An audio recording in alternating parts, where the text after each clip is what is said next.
Gracias porque no se asustaron con la lluvia, ¿verdad? Había tanto pronóstico de inundación y todo, pero pues cuando buscamos al Señor superamos todas las dificultades, ¿verdad? Muy bien, bueno, pues estamos con los temas de fe y vamos a seguir ahora con los temas de fe. Hay muchos pasajes, vamos a enfocarnos hoy especialmente en lo que son las actitudes del creyente y la importancia que tiene, los resultados que da una buena actitud, una mala actitud, porque, bueno, si quisiéramos definir qué es una actitud, yo diría que es como una carta de presentación, como la ID del creyente, cuando, cuando un policía se identifica, presenta una placa, ¿verdad? Ya sabes que es policía. Cuando el policía de tránsito te para, te pide tu licencia, que es un ID.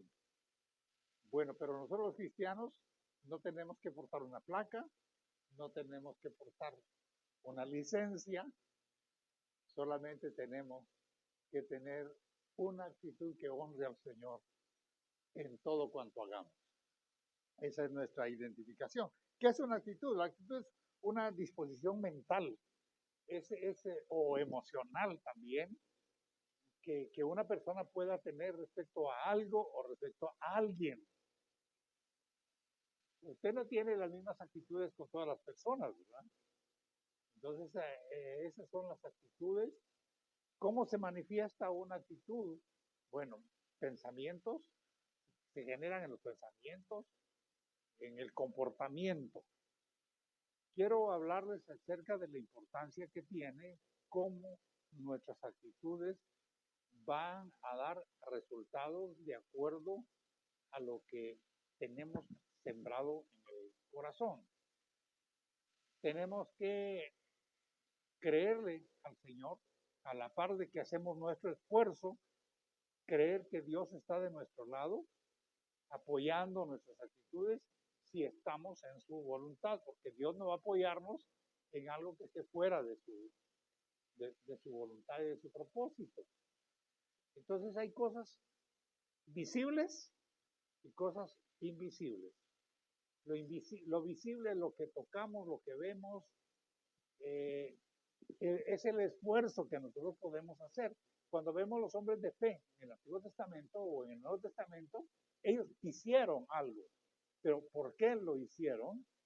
Porque estaban creyendo que Dios los había motivado o que les había designado una acción, un propósito, una misión. De igual manera nosotros en nuestra vida debemos conducirnos de tal manera que sepamos que el esfuerzo que hagamos está respaldado por Dios si estamos en su voluntad. Porque solo esforzarse, pues es fatiga. Y el Señor dijo que no debemos fatigarnos. No os afanéis por el día de mañana. Entonces, tampoco digo quédense inactivos y duerman. No, tenemos que actuar. Ahora, lo audible es lo que hablamos. Y acuérdense que del corazón sale a la boca lo que tenemos, lo que pensamos, lo que creemos. Entonces, es importante lo que hablamos porque eso identifica quiénes somos y lo que pensamos. Cuando hablamos de fe, tenemos que entender que la fe opera fuera de nuestra vista. Dice que por fe andamos, no por vista. Eso dice la palabra. El que ve y toca no necesita fe, pero el que sabe que algo va a pasar y no lo ve ni lo puede tocar, ese está caminando por fe y creyendo que Dios va a hacer algo. Entonces, es como por ejemplo, plantamos una semilla y nunca sabemos cuál es el proceso debajo de la tierra, pero la semilla está viva y con el agua y el sol de repente brota a la superficie de la tierra. Dependiendo de la clase de semilla que sea, a veces se va a tardar. Puede ser que una semilla brote en una semana, pero puede ser que brote en 3 meses o en más, según la naturaleza de la planta que represente. Pero nosotros no sabemos cuál es el proceso, no la vemos. Solo sabemos que plantamos una semilla y que va a brotar. ¿Y por qué sabemos que va a brotar? Porque es el proceso natural de que si está plantada va a brotar. Nosotros sabemos cómo un embrión es plantado en una matriz. Está formándose en el vientre de una madre, pero no sabemos cuál es el proceso. Bueno, ahora la ciencia ya los fotografía, ya se hacen estudios, todo, pero, pero de todas maneras, la ciencia no puede cambiar ese proceso. Lo puede interrumpir por maldad, ¿verdad? Como un aborto, pero no puede cambiar, decir, oh, este embrión es niña, pero yo quiero que sea niño varón. No se puede, ya Dios decidió. Entonces, no sabemos cómo va creciendo, pero va creciendo porque es un proceso de fe. No que la mujer cuando está embarazada, pues tiene fe que va a dar a luz, porque hay un proceso dentro de ella. Así, así como se planta una semilla, así como un embrión es gestado, nosotros podemos plantar en nuestro corazón proyectos, una visión, un propósito, algo que queremos hacer en el plan de Dios. Cuando nosotros vemos los personajes bíblicos, Dios les inspiró a hacer cosas y ellos creyeron que Dios estaba con ellos, aunque no miraban de momento todo lo que Dios iba a hacer, pero tenían la fe que aquel que les había dicho que hicieran algo, lo iba a hacer. Mire, así como había una tierra prometida para Israel, ellos no la miraban, pero sabían que la tierra estaba allí. Claro que si, no sé si en aquel tiempo había mapas, pues en el mapa podría estar allí, pero no estaba en poder de ellos. Entonces, hubo líderes que recibieron de Dios que esa tierra era para ellos. Entonces, ¿qué hicieron? Pues por fe salieron de Egipto, cruzaron el Mar Rojo, estuvieron 40 años en el desierto, pero llegó el momento de poseer la tierra. Había una tierra para ellos. Déjenme explicarles mejor a dónde quiero llegar. Si vemos nosotros, antes de ese evento que les estoy narrando de la peregrinación de Israel hacia la tierra prometida, nosotros sabemos que hubo un José que vendieron sus hermanos y que fue para Egipto. Y la gente miraba al muchacho hacendor, al muchacho que estuvo en la cárcel.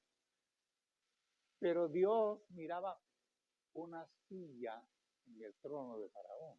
Para él. Había una silla esperando por él ahí.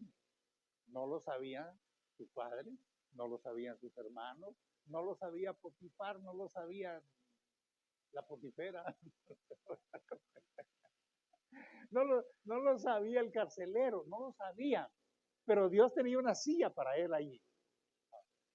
A lo mejor ni él mismo sabía que había una silla de poder allí, pero su fidelidad y su fe en el Dios que le había sido implantado por su padre en el corazón estaba permanente, estaba fija allí.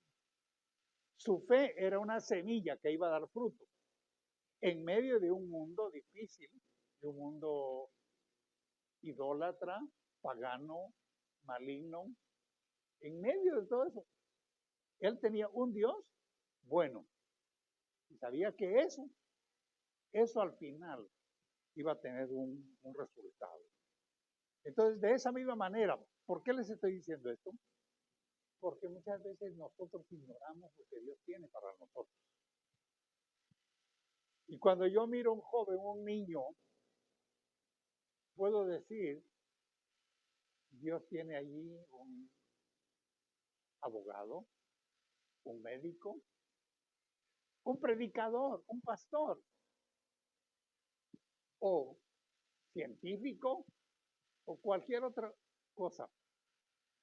Pero los padres no lo saben y a veces ni el niño lo sabe. Cuando usted le pregunta a un niño qué quiere ser, pues lo más lógico es que le decir quiero ser bombero, quiero ser policía, porque no ha madurado y no sabe cuál es su futuro, y cuando vaya creciendo va a tener inquietudes, lo que está dentro de él va a querer ser desarrollado. Yo no sabía que iba a ser pastor y posiblemente nadie me miraba como pastor, pero Dios tenía un púlpito para mí. Les he dicho otras veces que me decían cosas muy negativas cuando yo era niño, porque como en cierta medida era un niño indefenso. No les voy a contar toda la historia, pues no, mi madre ya no estaba con el Señor, ya estaba con el Señor, mi papá trabajaba a mucha distancia, bueno, pero decían muchas cosas negativas de mí, que no servía, que no tenía talentos, que no tenía, con excepción de mi abuelita, que siempre decía que tenía mucho talento. Bueno, y yo no quise ser predicador, pero Dios tenía una semilla plantada en mi corazón. Y llegó el tiempo en que a través de un proceso, como la semilla que cae a tierra y que quizás castigada con el calor y allá adentro, brota. Entonces, lo que quiero decirles es que potencialmente Dios tiene dentro de cada uno de ustedes alguien que le va a servir. ¿Qué tenemos que tener? La disposición de servir, la disposición de decirle, sí, Señor, aquí estoy. ¿Para qué? Aquí estoy. Tú me dirás en qué manera me voy a proyectar en la vida para desarrollar lo que tú me has dado y lo que tú quieres. Cuando vemos nosotros los personajes bíblicos, bueno, yo les podría decir, vemos las actitudes de los... Pienso ahorita en alguien como Gedeón. ¿Cuántos han oído de Gedeón? A ver, levánteme las manos los que han oído de Gedeón. Uno, dos, tres. Los demás no. Ah, bueno, para los que nunca han oído, hubo un tiempo que los israelitas estuvieron sin rey. Se llama el tiempo de los jueces. Y ellos eran muy vulnerables porque todas las naciones vecinas abusaban de ellos, los despojaban, los, los esclavizaban, y entonces sufrían mucho. Y era tanto el despojo, hubo un tiempo en que una nación de los que se llaman madianitas despojaban a los israelitas de sus cultivos, les robaban las cosechas, y los israelitas tenían que vivir escondidos en cuevas. Un día de tantos estaba un hombre llamado Gedeón. Estaba apartando un poco de trigo o de cebada, creo que era, de cebada, para la subsistencia de la familia. Se atrevió a hacerse visible al enemigo para que el enemigo llegara y lo despojara. Sin embargo, en lugar de hacerse visible al enemigo, se hizo visible a Dios. Y dice que el ángel de Jehová llegó y le habló y le dijo, varón esforzado y valiente, Y el hombre se quedó, ¿cómo? ¿Será conmigo eso? ¿A quién le estará hablando? Y entonces le dio la orden, le dio la misión de que él liberara a Israel de los despojadores. Y él le dijo, ay, Señor, yo soy el más pequeño en la casa de mi padre. Soy insignificante. No tengo recursos. No puedo. Y el Señor le dijo, ve con esta tu fuerza. ¿Cuál fuerza? La que él le iba a dar. Le digo, bueno, la historia dice que entonces, Gedeón le dijo, bueno, Señor, si tú me has hablado, dame una demostración. Agarró un vellón de lana y lo puso y lo dejó pasar en la noche. Sí, si el rocío lo moja, yo lo pongo, como, si en medio del rocío este queda seco, yo sé que me has hablado. Y así sucedió. Y luego le puso otra confirmación al Señor. Bueno, hasta que el Señor le confirmó. Entonces, con esa confirmación, él tomó acción. Había una semilla plantada en su corazón de ser un libertador. Y las acciones, las actitudes, ¿cuáles fueron?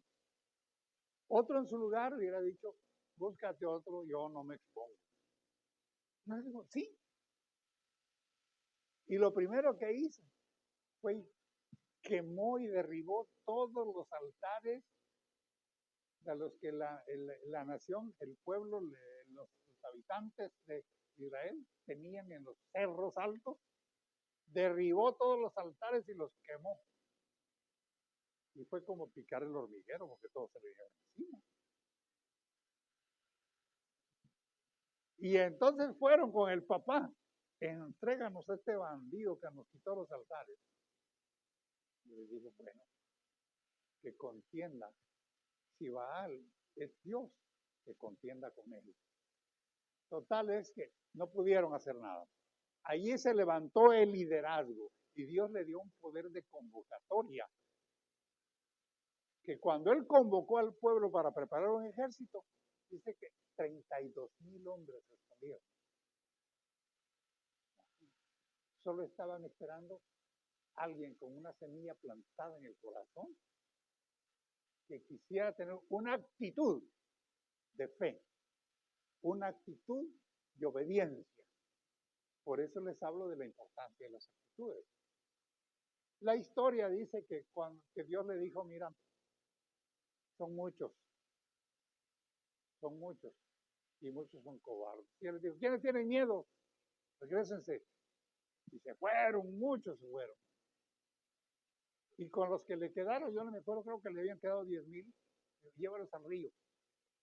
Y los que beban el agua como perro, lamiéndola en lugar de agacharse o de hacer otra, esos son. Y solo 300 tuvieron la actitud del perro. Solo 300. Bueno, con esos 300, le dijo Dios. Y ahí le dio Dios las estrategias. Y le dio tal poder y tal estrategia que lo hizo un gran líder en Israel. Bueno, eso es por mencionarles uno. Les podría hablar de Moisés, les podría hablar de David, bueno, de tantos más.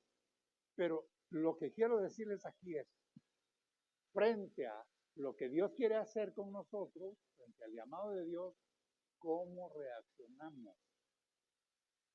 Primero, tenemos que valorarnos lo que somos, saber lo que somos. Y aquí le voy a decir lo que somos. Las cosas que nosotros tenemos que saber, las que tenemos y las que debemos hacer nuestras. Primero, la palabra de Dios dice que somos protegidos de Dios. Dice el Salmo 121. ¿Cuántos han leído el Salmo 121? A ver, levánteme la mano. 1, 2, 3, como 4 nada más. Léanlo, mire. Dice, mi socorro viene de Jehová, que hizo los cielos y la tierra. Y él no dará tu pie al resbaladero. Entonces, aquellos hombres y aquellas mujeres, porque hay mujeres también, ahí podríamos hablar de Débora, podríamos hablar de Esther, podríamos hablar de Ruth. Dejemos con los varones ahora. Aquellos personajes supieron quién los protegía. ¿Quién es tu socorro? ¿Dónde está tu seguridad? ¿De dónde viene tu seguridad? De la policía. Hoy los llaman por violencia doméstica y lo que hacen es matarlos. ¿Cuál es tu seguridad? ¿El gobierno? ¿Cuál es tu seguridad? Tu socorro viene de Jehová, que hizo los cielos y la tierra. Y él no dará tu pie al resbaladero. Entonces, ¿quién te protege? Tenemos que saber eso, que somos protegidos de Dios. A ver, ¿entendimos eso? ¿Cuántos protegidos de Dios hay aquí? Ay, como que no muchos. ¿Cuántos protegidos de Dios hay? Somos protegidos de Dios. Bueno, ¿y qué más? Tienes que saber que Dios suple todas tus necesidades. Dice, no, pues si no trabajo, no, pues sí, la Biblia dice que no trabaja, que no coma. Pero lo que dice es que Dios le va a dar fruto a tu esfuerzo y a tu trabajo. Miren, por eso el apóstol Pablo le dice a los filipenses, dice, mi Dios pues suplirá todo lo que os faltare de acuerdo a sus riquezas. ¿En quién está tu confianza? ¿Hay escasez en los cielos? ¿Y de dónde viene tu socorro? ¿Dónde están las bodegas que te suplen? No son las bodegas que construyen las grandes corporaciones. Si no tienen dinero, no se van a suplir. Mi Dios, pues, suplirá todo lo que les haga falta de acuerdo a sus riquezas. Entonces tenemos que saber, primero, somos protegidos, somos provistos, tenemos quien supla nuestras necesidades. Uno dice, y si Dios tiene tanto, ¿por qué yo tengo escasez y todo? Créele a Dios. Yo estoy seguro que ninguno de ustedes ha dejado de comer, ni han dado desnudo. Mi Dios pues suplirá de acuerdo a sus riquezas. Ahora, tienes que saber que hay quien te entrena para la batalla. La vida es una batalla. Y si no estamos entrenados, vamos a fracasar. Entonces tenemos que saber que hay quien nos entrena. Mire, ¿qué dice la palabra? Dice, Él es el que adiestra mis manos para la guerra y mis dedos para la batalla. Eso dice el Salmo 18. Salmo 18, verso 34. Si nos ayudan ahí para que lo miren, me gustaría que lo miraran allí. Es quien adiestra mis manos para la batalla, para empezar con mis manos el arco de bronce. Pues el que lo escribió, el salmista David, se consideraba un guerrero, era un guerrero. Pero nosotros tenemos entonces quien nos entrene espiritualmente. Si usted quiere tener músculo, vaya al gimnasio, un entrenador. Pero si quiere estar fuerte espiritualmente, tener presencia de ánimo para enfrentar las batallas de la vida, entonces tiene un entrenador. Se llama Señor, se llama Dios. Él adiestra a nuestros. ¿Cómo nos adiestra? Cuando lo buscamos, cuando le pedimos sabiduría, cuando doblamos nuestras rodillas, cuando oramos, cuando le decimos, Señor, dame sabiduría, dame entendimiento. El Señor nos va a dar entendimiento y sabiduría. Vamos a estar adiestrados espiritualmente para enfrentar las batallas espirituales, porque las batallas del creyente no son como en el antiguo tiempo, como cuando Josué fue conquistador, no eran a espada y lanza y arco, no. Las batallas del creyente ahora son espirituales. Y en este mundo y en este tiempo hay tremendas batallas espirituales que nosotros tenemos que pelear. El mundo está corrompido. El mundo está en contra de la cristiandad. Han querido sacar la Biblia, bueno, ya la sacaron más tiempo de las escuelas. Ahora ya quieren prohibirla en todo sentido. Recuérdese que la administración anterior aquí en este país, el presidente, cuando era Obama presidente, dijo que Estados Unidos no era una nación cristiana. Así lo dijo. Entonces, ¿qué era? ¿Musulmana? ¿O qué sé yo qué? Bueno, entonces hay batallas espirituales,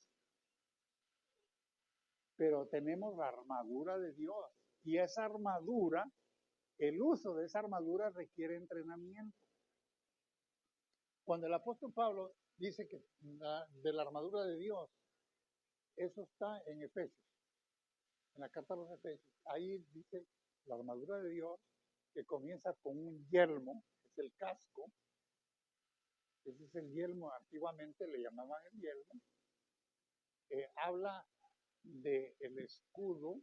El escudo es el que rechaza, el que defiende de las flechas y de los dardos del enemigo. Habla de la coraza, es el pectoral, habla de la espada, del espíritu, de la palabra. Bueno, es toda una armadura. Ahora, ¿cómo aprendemos a usar esa armadura? ¿Quién nos entrena? ¿Sabe quién nos entrena? El Espíritu Santo de Dios cuando oramos. Cuando oramos estamos capacitados. No podemos estar usando la armadura de Dios si no hablamos con el entrenador. Tenemos que hablar con el Espíritu Santo y orándole a Dios para que el Espíritu Santo nos dé sabiduría. Quiero explicarle eso. Nunca ore al Espíritu Santo. Oramos al Padre. El Espíritu Santo está en nosotros y nos ayuda, nos da sabiduría, nos da discernimiento, nos capacita. Pero tenemos que estar sensibles espiritualmente para recibir su dirección y entender su propósito. Entonces, ¿quién nos entrena? ¿Quién nos entrena? ¿El pastor? No. El Señor mismo. Él adiestra mis manos para la guerra y mis dedos para la batalla. Bueno, y tienes que saber que si siembras, tienes cosecha.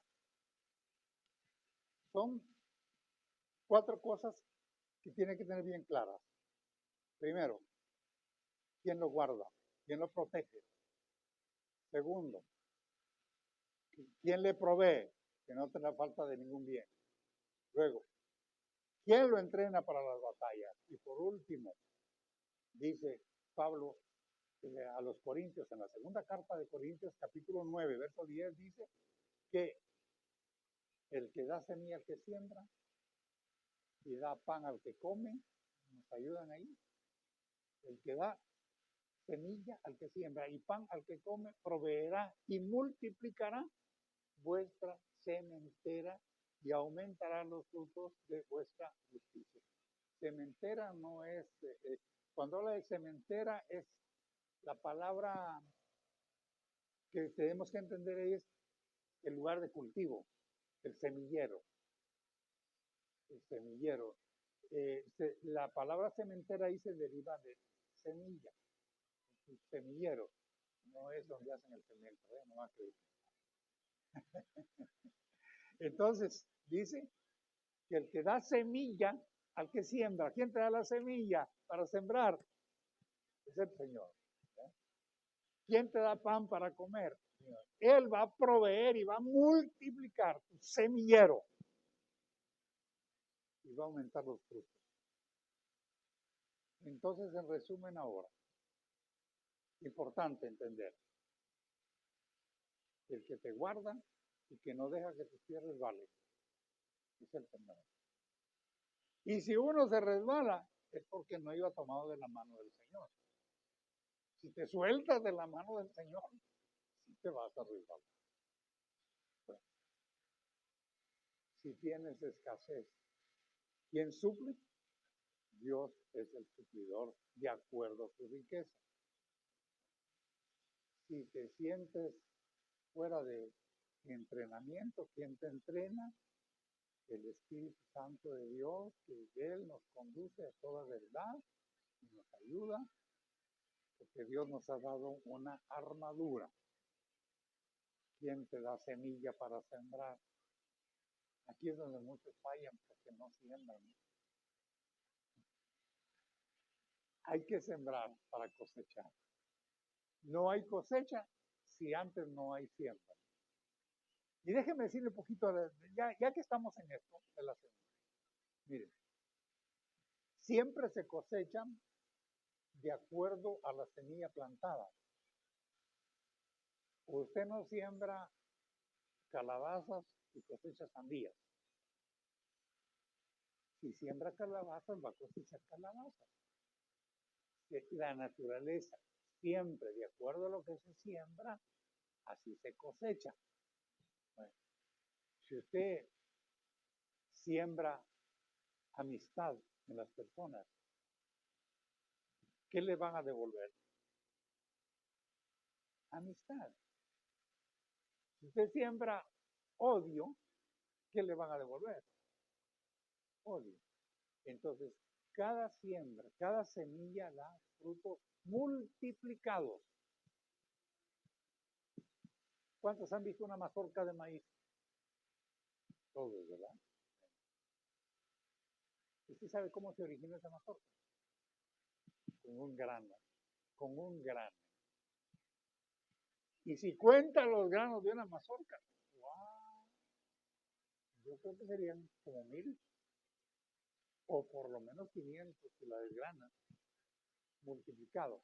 ¿De dónde empezó? Con un grano plantado en la tierra, de acuerdo a la naturaleza. La cantidad.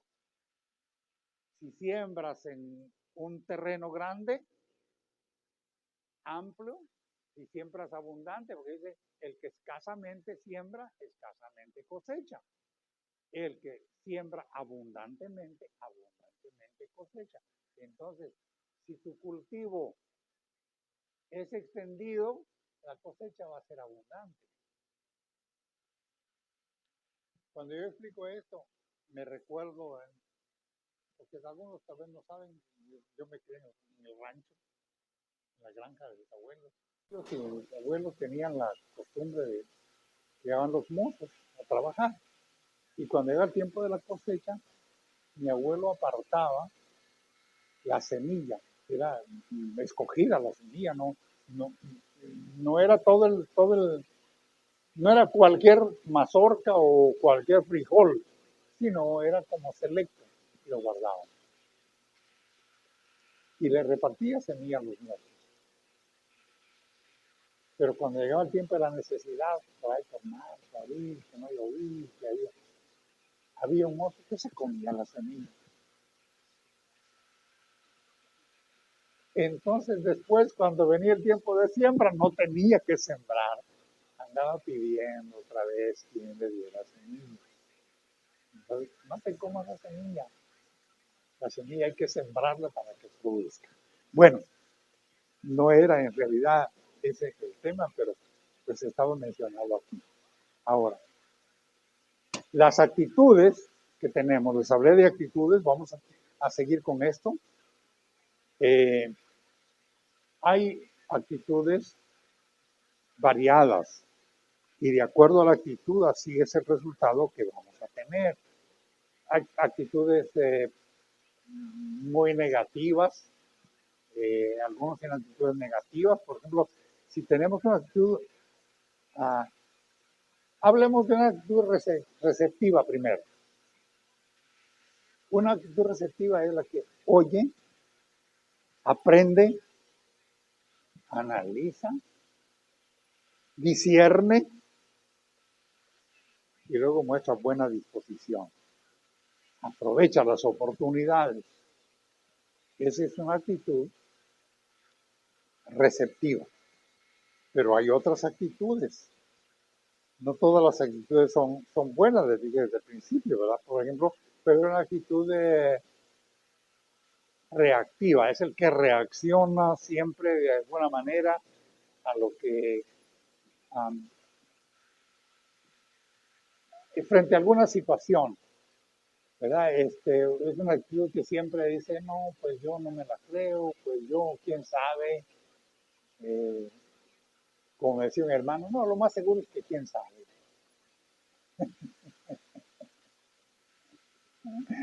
Esa actitud, la actitud que responde con base a sentimientos, a incredulidad, a prejuicios, bueno, el que dice, no, pues a mí no me cuenten eso, a mí no, ese no va a tener nunca un resultado bueno. ¿Por qué? Porque su actitud es de incredulidad. Les dije de Gedeón, ¿qué hubiera pasado si Gedeón no le cree al ángel que le habló? No hubiera sido un líder, no hubiera sido él el que liberara a Israel. Y otra actitud muy común es la actitud pasiva. La actitud pasiva es indiferencia. No, pues yo no me meto. A mí déjenme tranquilo. Que otros lo hagan. Yo no. Si Dios tiene muchos, pues que use a otros. A mí no. Ese es no tener una actitud participativa. Esa actitud es de indiferencia, es una actitud pasiva. Entonces también hay actitudes activas que dicen, no, pues vamos, si Dios dice, yo voy. Y eso es importante. Cuando nosotros vemos las actitudes en la Biblia, vamos a hallar una gran disposición de actitudes. Eh, bueno, lo hallamos en el Génesis, hallamos la actitud de humildad, el que es humilde.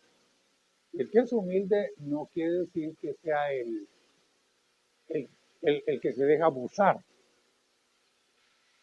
Si algún ejemplo de humildad tenemos es Cristo, y de Cristo nunca nadie abusó. Entonces es una actitud del corazón, entonces una actitud humilde para alcanzar las promesas de Dios. Así que, bueno, hay muchas actitudes. Uno puede tener una actitud alegre, una actitud triste, una actitud indiferente y todo, pero las actitudes muestran lo que traes adentro. Si tienes una actitud activa que dice, no, si Dios dice, yo voy, si Dios dice, yo hago, si Dios dice, yo hablo, si Dios dice, yo actúo. Eso es importante. Ahora, usted va a decir, ¿y cuándo sé que Dios dice? Pues no espere que le profeticen, lea la palabra de Dios y sepa lo que Dios dice. Ahí está dicho lo que Dios dice. Es importante que entendamos eso. Entonces, en resumen hoy, les dejo esto, que la fe obra fuera de nuestra vista. No es lo que vemos, es lo que creemos, es lo que Dios va a hacer. Lo importante es quiénes somos y qué tenemos. Tenemos un Dios todopoderoso que nos provee, que es nuestra defensa, que es nuestro guardador, que es el que multiplica a nuestro semillero. Él es. Luego, ¿cómo reaccionamos cuando tenemos esas promesas? Podemos decir, es que las promesas son para otro o son para mí. Hay un antiguo canto que yo no sé si ustedes lo oyeron alguna vez, que dice, las promesas del Señor ya son. En la Biblia yo las leo y yo sé que las promesas del Señor ya son. Entonces tenemos que aprender a creer. Hay promesas generales. Claro, van a encontrarse promesas específicas que fueron para cierto hombre en cierto momento o para cierta mujer en cierto momento. Pero la Biblia está llena de promesas que los hijos de Dios podemos apropiar y hacerlas nuestras, porque Dios nos ama. Y Dios ama a todo aquel que le busca con sinceridad. Todo aquel que quiere tener una dependencia de Dios, que le cree a Dios, que rinde su vida al Señor y que camina en fe, tiene el favor de Dios. Pregunto, ¿queremos tener el favor de Dios? ¿Queremos creerle a Dios? ¿Queremos saber quién nos suple? Bueno, le vamos a confiar al Señor. La actitud es una actitud de fe. Por fe se planta una semilla. Por fe se da el primer paso para ir lejos. Usted no puede ir lejos sin dar el primer paso. Usted no puede recorrer una distancia si va manejando si no corre la primera milla. Así que tenemos que creerle al Señor en nuestra vida. ¿Estamos dispuestos a creerle al Señor? ¿No? ¿Hay preguntas?